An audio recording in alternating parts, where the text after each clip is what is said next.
अब हम लोग टाइप 6 पर हैं।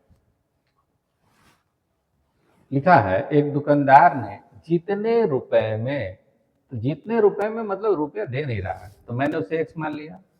मैं 20 कलमें खरीदी, उतने ही रुपए में मतलब 1 ही रुपए में 15 कलमें बेच दी। दुकानदार को कितना प्रतिशत का लाभ अथवा हानि हुआ? सोचने के तरीका में कोई बदलाव नहीं है। बेसिक में जो हम लोग पढ़े हैं फिर से वही इम्प्लीमेंट है।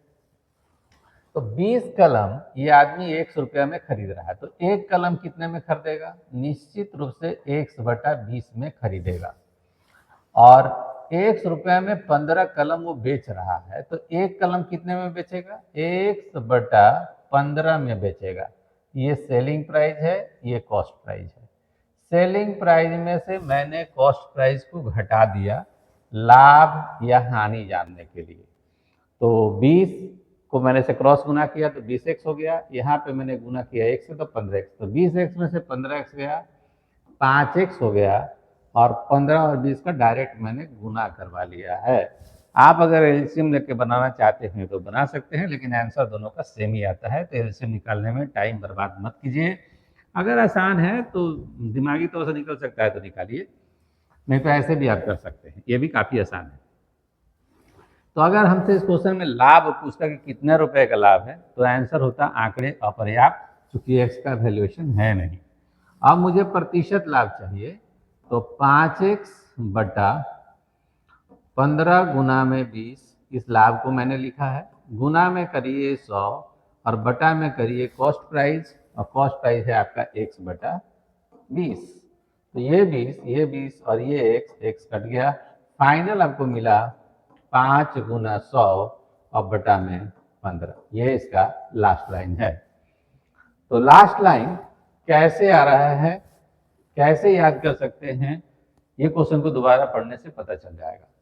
अब देखिए दोनों कंडीशनों में रुपया सेम ही है। तो यहाँ पे आप पहले 20 कलम खरीद रहे हैं और यहाँ आप 15 ही कलम बेच रहे हैं, यानी 5 कलम अभी भी आपके पास बचा हुआ है।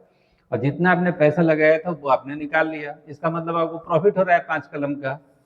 तो आप 5 लिखिए, गुना में लिखिए 100, और इन दोनों में जो छोटा होगा उसको बाई में डाल दीजिए यहाँ। तो हो गया ट्रिक इसका। दूसरे वाले पे इंप्लीमेंट करके देखते हैं कि ऐसा है कि नहीं। जिस मूल्य पर 25 वस्तुएं क्रय किया यानी कि खरीदा, उसी मूल्य पर 18 वस्तुएं विक्रय कर दिया मतलब बेच दिया। तो अभी भी देखिए इसको 7 का प्रॉफिट है। इसके बेसिक से हम लोगों को पता है, हम लोग बेसिक बनाए, उसका लास्ट लाइन भी दिमाग पर है। तो 7 सामान का प्रॉफिट है, तो 7 गुना 100, और इन दोनों में जो छोटा है उसको बाई में डालेंगे, आंसर आ जाएगा। तीसरा नंबर क्वेश्चन, रहीम कुछ संतरे इस प्रकार खरीद बेची करता है कि 40 संतरों का क्रय मूल्य यानी 40 का जो सीपी है वो 50 संतरों के विक्रय मूल्य के बराबर है, ये ऐसा कह रहा है। तो मैंने बराबर का मतलब विक्रय मूल्य के बराबर है तो बराबर का साइन दे दिया। यहाँ भी सीपी बटा में अगर हम एसपी करेंगे तो 50/40 आएगा, यानी 50 रुपये का चीज को आपने कितने में बेच दिया भाई? 40 में, तो 10 का नुकसान हो गया। तो 10 गुना में 100 और बटा में कॉस्ट प्राइस यानी कि 50 करेंगे तो आंसर आ जाएगा। चौथा, रहीम ने कुछ अंडे इस प्रकार क्रय बिक्री 60 अंडों का क्रय मूल्य, फिर से वही बात, तो 60 का सीपी बराबर है 75 अंडों के विक्रय मूल्य के बराबर। तो बराबर 75 का एसपी कर दीजिए आप। यहाँ से सीपी बटा में एसपी करेंगे तो 75/60 आएगा, यानी कॉस्ट प्राइस की जगह 75 है और सेलिंग प्राइस 60 है। तो 15 रुपये का नुकसान है, तो 15 गुना 100 और बटा में कॉस्ट प्राइस यानी कि 75।